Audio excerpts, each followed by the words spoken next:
नमस्कार दोस्तों, बात करने वाले हैं बिहार के सभी स्कूलों में परिचारी भर्ती के बारे में। जी हाँ दोस्तों, आप सबको पता है मैंने कुछ दिन पहले ही अपडेट दिया था पुस्तकालय अध्यक्ष भर्ती को लेकर, जिसमें 6500 पदों पे भर्ती का नियमावली मैंने आपको डिस्कस करके बताया था। इस वीडियो में मैं स्पेशली बात करेंगे परिचारी, जिसमें 2000 पद हैं। 10वीं पास पे बहाली जो है आपकी निकाली जाएगी और लिपिक का भी नियमावली बहुत जल्द मैं आपको जो है लेकर आने वाला हूं कि लिपिक का जो है नियमावली क्या है। अभी फिलहाल जो है पुस्तकालय अध्यक्ष का मैंने वीडियो बनाया था।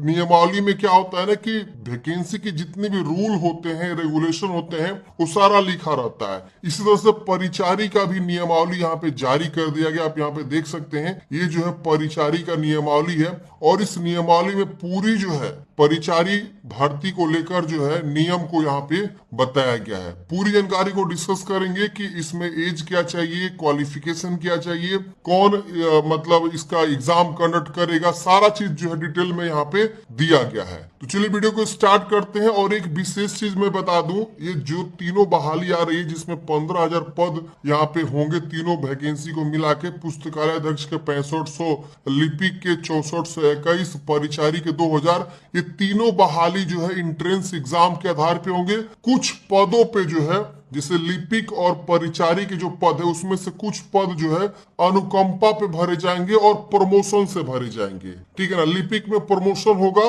और परिचारी में आपका जो अनुकंपा होगा। और बाकी जो पद बच जाएंगे उसमें जो है क्या होगा, आपका जो है डायरेक्ट बहाली निकलेगी, जो कि बिहार एसएससी कंडक्ट करेगी। और इसमें जो है 100% डोमिसाइल नीति जो है यहाँ पे लागू होगा, जो कि बिहार सरकार के आप देखेंगे एक पेज पे जो उप मुख्यमंत्री हैं सम्राट चौधरी जी, उनके द्वारा जो है ये जानकारी साझा किया गया। और ऑलरेडी देखिए जो आपका ये बना हुआ है ना, जो आपका नियमावली, इसमें भी डिटेल में लिखा हुआ है कि आपका जो है नियमावली इसमें मतलब डोमिसाइल लागू है, क्योंकि वहां साफ साफ लिखा गया कि बिहार का निवासी होना चाहिए। तो चलिए समझते हैं कि चीजों को और जानते हैं क्या कुछ यहाँ पे अपडेट आया हुआ है। कुछ दिन पहले ही कैबिनेट की बैठक हुई थी मंत्रिपरिषद की, जहाँ पे इसकी स्वीकृति मिली थी। प्रेस नोट में जारी हुआ था, आपको मैंने अपडेट दिया ही था कि बिहार के शिक्षा विभाग के अंतर्गत 3 बड़ी बहाली का जो है स्वीकृति मिल चुका है।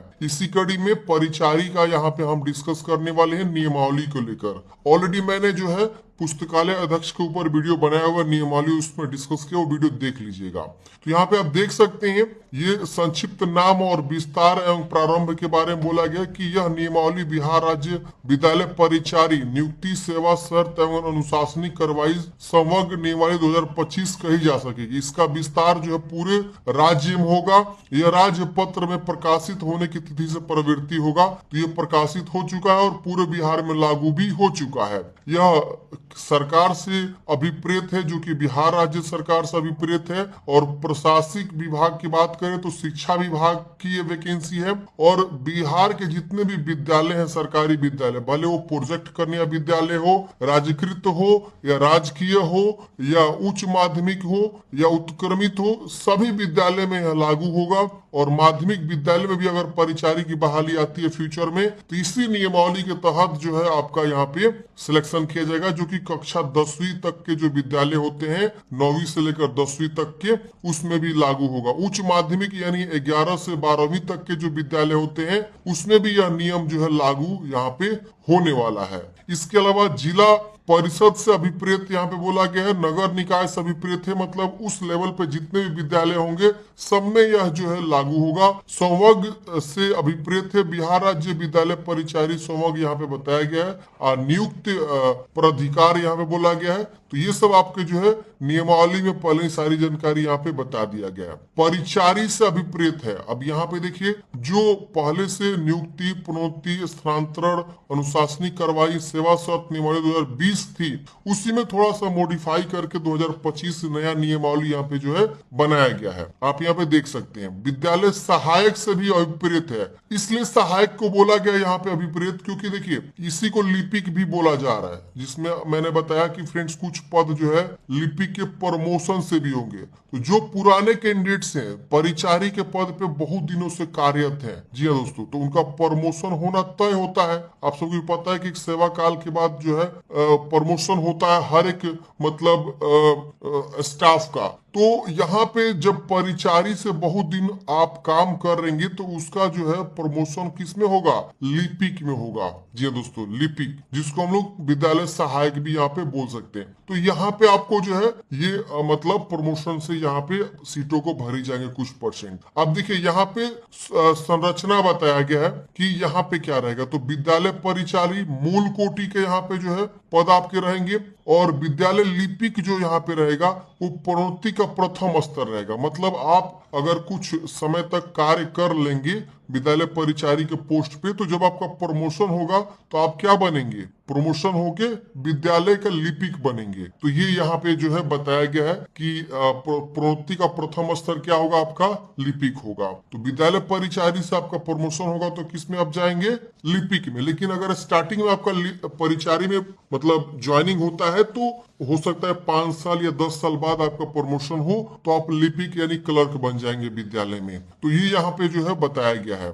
लेकिन स्टार्टिंग जो आपका क्या होगा वो होगा परिचारी, जो कि मूल कोटि का होगा। नियुक्ति की प्रक्रिया, तो यहाँ पे साफ साफ बोला गया है कि इस संवर्ग में मूल कोटि के पद विद्यालय परिचारी पर सीधी भर्ती द्वारा नियुक्त आयोग द्वारा इस परियोजनार्थ समय समय पर आयोजित प्रतियोगिता परीक्षा के परीक्षा फल के आधार पर की जा सकेगी। पहले ये वैकेंसी जो डायरेक्ट होता था, लेकिन यहाँ पे अब साफ साफ लिख दिया गया कि अब ये वैकेंसी जो है परीक्षा मतलब प्रतियोगिता परीक्षा इंट्रेंस एग्जाम होगा, और उसमें जो परीक्षा फल होगा उसके आधार पे होगा। बहुत सारे लोग बोलेंगे कि सर इसमें काम क्या करना होता है। देखिए परिचारी में काम जो होता है फ्रेंड्स, मतलब एक तरह से MTS समझ लीजिए, मल्टीटास्किंग स्टाफ आप समझ लीजिए विद्यालय का।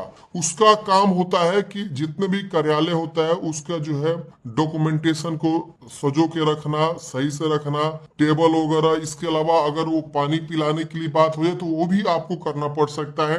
इवन आपको जो है जो भी कंप्यूटर पे काम भी कराए जा सकते हैं कि ये टाइपिंग कर दीजिए, वो कर दीजिए, कुछ फाइल मेंटेन करना हो, हाजिरी लेकर आना हो, ले जाना, तो ये सब आपके काम होते हैं परिचारी के विद्यालय में। आपने देखा भी होगा, अगर आप पढ़े होंगे तो आप सरकारी स्कूलों में देखे होंगे कि इस तरह के जो है स्टाफ होते हैं जो परिचारी के पद पे कार्यरत रहते हैं और इस तरह का काम करते हैं, मल्टीटास्किंग स्टाफ का काम करते हैं। समझ गए ना? तो ये होता है। मूल पद की रिक्तियों में विरुद्ध अनुकंपा के आधार पर नियुक्ति भी की जा सकेगी। मतलब क्या कि मान लीजिए कोई ऐसा कैंडिडेट्स है, टीचर, विद्यालय में टीचर ही होते हैं, वो टीचर की आकस्मिक मृत्यु हो जाती है तो उनके जो परिजन होते हैं उनको जो है क्या होता है, अनुकंपा के आधार पर मतलब बिना एंट्रेंस एग्जाम के डायरेक्ट उनको जो रख लिया जाता है। हाँ, लेकिन क्वालिफिकेशन चेक किया जाता है कि आपकी क्वालिफिकेशन वो है कि नहीं। तो उनके जो भी आश्रित होते हैं, अगर कोई टीचर की आकस्मिक मृत्यु हो जाती है तो उनके जो भी आश्रित होते हैं उनको जो है इस पद पे नियुक्ति की जाती है। तो ये भी यहाँ पे नियम है। इसके बाद बोला गया कि भारत का नागरिक हो और बिहार राज्य का मूल निवासी हो। ये वाला जो लाइन है आप यहाँ पे देख सकते हैं, इस लाइन से ये सिद्ध हो जाता है कि डोमिसाइल यहाँ पे 100% लागू है, और यहाँ पे बिहार के अगर आप निवासी हैं तो ही आप यहाँ पे फॉर्म को अप्लाई कर सकते हैं। और इसमें बोला गया कि आप जो है 45% अंकों के साथ जो है मैट्रिक आप पास होने चाहिए। जी हाँ दोस्तों, किसी भी मान्यता प्राप्त बोर्ड से आप जो है 45% अंकों के साथ मैट्रिक पास होना चाहिए। अच्छा, बहुत लोग बोलेंगे कि सर मैं बिहार का निवासी लेकिन पढ़ाई मैंने किसी दूसरे राज्य से किया, तो कोई दिक्कत नहीं है, आप फॉर्म भर सकते हैं। मान लीजिए आप यूपी बोर्ड से पढ़ाई किए हैं, निवासी हैं बिहार के, तो कोई दिक्कत नहीं है, फॉर्म भर सकते हैं। हाँ, 45% आपके जो है मैट्रिक में होने चाहिए। अगर आप मदरसा शिक्षा बोर्ड से, फोकानिया अथवा राज्य संस्कृत शिक्षा बोर्ड से मध्यमा अथवा समकक्ष परीक्षा उत्तीर्ण है तो भी आप यहाँ पे फॉर्म को अप्लाई कर सकते हैं, लेकिन 45% होना चाहिए।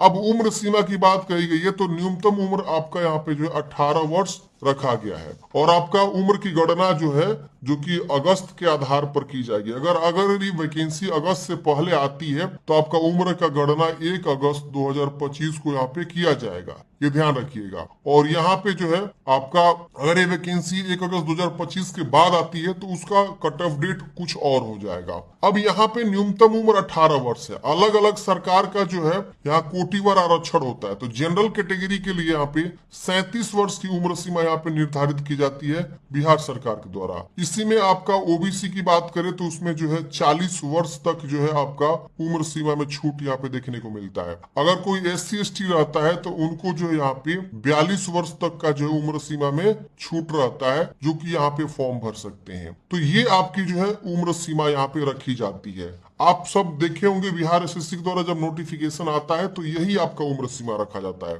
जब फॉर्म आएगा, अगर मान लीजिए बिहार SSC इसका एग्जाम कंडक्ट करने के लिए फॉर्म निकालती है तो 100% श्योर लग रहा है मुझे भी, क्योंकि बिहार SSC ही निकालेगी, क्योंकि यहाँ पे जो है सारी चीजें क्लियर है और बिहार SSC इसका एग्जाम कंडक्ट करेगी। तो बिहार SSC निकालेगी तो आपका उम्र सीमा यही रखा जाएगा और इसमें आवेदन शुल्क जो है 135 रुपया SC/ST के लिए और 540 रुपया जनरल OBC के लिए यहाँ पे आवेदन शुल्क भी रखा जाएगा, क्योंकि ऑलरेडी बिहार SSC कई बार जो इस प्रकार की बहाली निकाल चुकी है, तो हमें पता है, आप लोग भी देखे होंगे।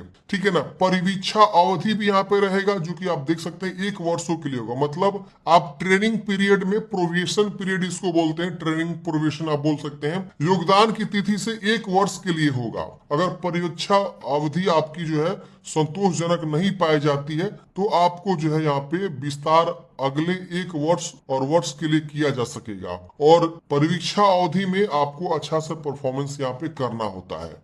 तो ये आपके जो है यहाँ पे बताया गया। इसके अलावा प्रशिक्षण के बारे में बताया गया कि आपका प्रशिक्षण भी यहाँ पे जो है समय समय पर जो है दिया जाएगा कि आप किस तरह से काम करना है, क्या करना है। इसकी वजह से वरीयता, इसकी वजह से स्थानांतरण, आप जो है मतलब ट्रांसफर भी ले सकते हैं जिला के अंदर, जहां आपकी इच्छा हो वहां आप ट्रांसफर ले सकते हैं। अनुशासनिक कार्रवाई के बारे में बोला गया है। ये सब जो है आपको सारी नियम वगैरह यहाँ पे आपको जो है बताया गया है। तो ये फ्रेंड्स अभी जो है इसका मतलब नियमावली आया है। नियमावली आने के बाद जो है सरकार बहुत जल्द जो है क्या करती है, वैकेंसी लॉन्च कर देती है। अब वैकेंसी नियमावली आने के बाद से जो है वित्त विभाग के पास जाएगा। वित्त विभाग इस पे मोहर लगाएगा कि इस भर्ती को संपन्न करने में कितना खर्च आ रहे हैं और क्या इसमें सैलरी हम देंगे, तो पूरे इतना कैंडिडेट्स को रखने के लिए सैलरी क्या जाएगा।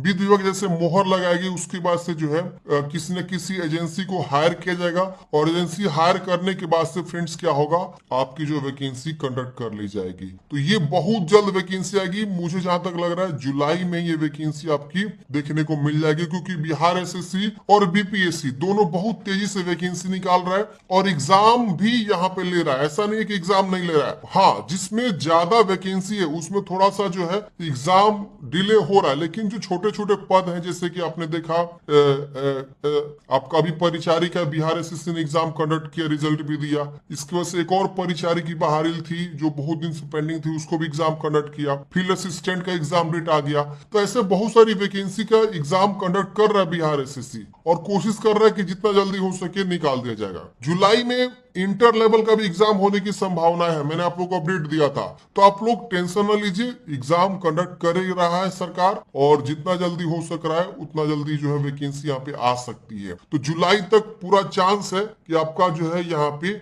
ये वैकेंसी आ जाए। और मैंने आप लोगों को क्वालिफिकेशन, एज लिमिट सब चीज बता ही दिया। आप लोग तैयारी में रहिए, अपना तैयारी करते रहिए। इसमें वही चीज इंट्रेंस एग्जाम होगा, GK GS रहेगा, इंग्लिश रहेगा, मैथ रहेगा, रीजनिंग रहेगा। इसी की आपको प्रैक्टिस करनी है 10वीं लेवल का सिलेबस तैयार करिए, 10वीं लेवल का इंट्रेंस एग्जाम का, और अपनी तैयारी में लग जाइए। बस यही, और कुछ ज्यादा कुछ करना ही नहीं है। और जितना आपकी तैयारी रहेगी उतना आपको मजा आएगा इस एग्जाम को मतलब बैठने में, इस एग्जाम को फॉर्म भरने में। तो आप लोग तैयारी में लगे रहिए। बाकी और भी वैकेंसी लिपिक की यहाँ पे मैंने आप लोगों को बताया ही था। लिपिक का बहुत जल्द मैं वीडियो लेकर आ जाऊंगा जैसे ही इसका हमको मिलता है नियमावली तो। और बाकी मैंने आपको जो है पुस्तकालय अध्यक्ष का जानकारी यहाँ पे दिया ही था। मिलते हैं फ्रेंड्स किसी नेक्स्ट वीडियो में। जय हिंद, आपका दिन शुरू हो। वीडियो अच्छा लगे तो लाइक करिएगा, अपने दोस्तों को भी जरूर शेयर करिएगा। Thank you for watching. जय हिंद।